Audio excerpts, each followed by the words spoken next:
Hi, everyone. It's David Stroud, and today I'm joined with Randy Simonoff from Keller Williams. Today we're going to be discussing bidding over asking price. Sometimes there's a time to do that, and sometimes it's not necessarily the best thing to do to bid over asking price. And so we're going to discuss when you would want to bid over asking price and why. Randy, if you could talk to me, if you could, a little bit about, I've got a sheet. I'm going to show some people here with some neat information about when and how to go about doing that. But in a situation where you're in maybe a bidding war or you're just trying to get the house, when would it be the absolute best time, do you think, to bid over asking price? Well, David, I think anytime you're in a competitive market, and that competitive market is now, obviously, but it also has to do with a price range. When you're looking in a popular neighborhood or subdivision and you're anywhere between in that sweet spot that I call it, the mid 300s up to the low 400s, great school systems, things like that, things you really, are desirable, not just to you, but to a lot of other folks too.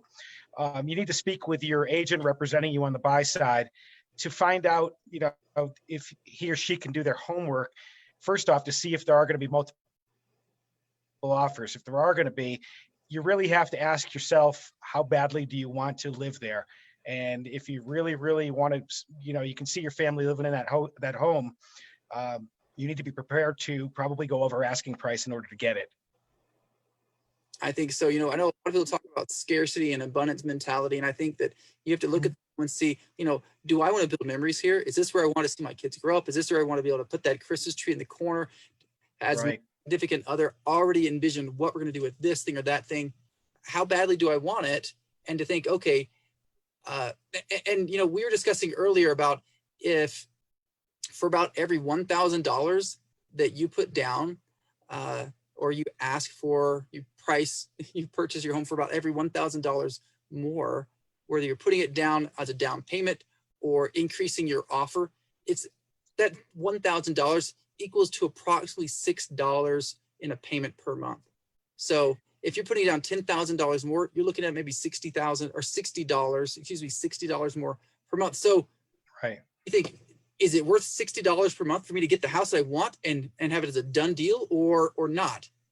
It's funny, a lot of people, I should say, they pay more than that monthly for their daily Starbucks, So really, Yes. What's the value to you? You have to ask yourself, is this really worth it to me? And 9 times out of 10, the answer is probably yes. If you really, truly love the property, the house, the development, the school system, I mean, the list goes on.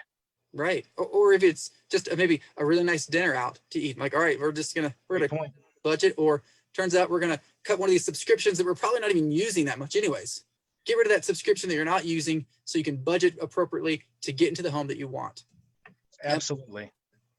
Cool. Well, so let me look at this, show this really cool tool that I have. So let's say we're gonna look at this 80921. That's in northern Colorado Springs, just kind of south of Monument area, that area code. And we'll look here. So here's the property location. Let's say that you had someone who purchased a home for $400,000 and they purchased it in 2017. We'll say it was May, but now they're asking $450,000 more. So they're asking $50,000 more than that. What should you bid over? According to this system that I have, it tells you that you should bid $9,000 over asking price.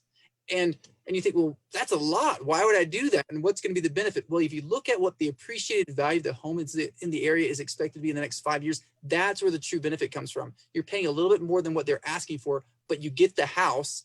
And then you look at, okay, if I'm going to be in the house for 5 years, I can expect to net $88,000. And according to almost 89, we're looking at close to $90,000 in 5 years. So you're thinking, is it worth paying an extra $9,000? Or as we discussed earlier, maybe $50 more per month? Is it worth that for you to be able to get the appreciated value of about $90,000 if you decide to sell in 5 years and you get the house that you want? And so we have this chart here that shows this bar graph of what you can expect here. And if nothing else, it gets you into the house. And I know, Randy, we've discussed other ways. There's tons of different strategies that you can use, but this is just one that someone can have in their tool belt to think, okay, when does it make sense? Well, come and talk to Randy, come talk to myself, and we can kind of help walk you through that process.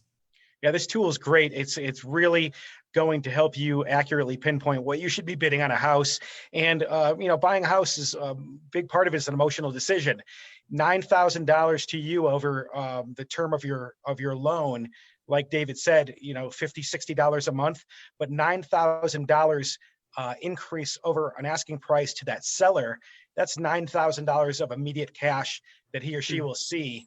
And it's huge, and that will have a big impact on your offer. So I really think it's over the long haul, give up your Starbucks, give up a monthly dinner out, and get the home of your dreams. Awesome. Yeah. If you guys want to talk to me, my phone number is here. We'll have some information below so you can contact myself or Randy.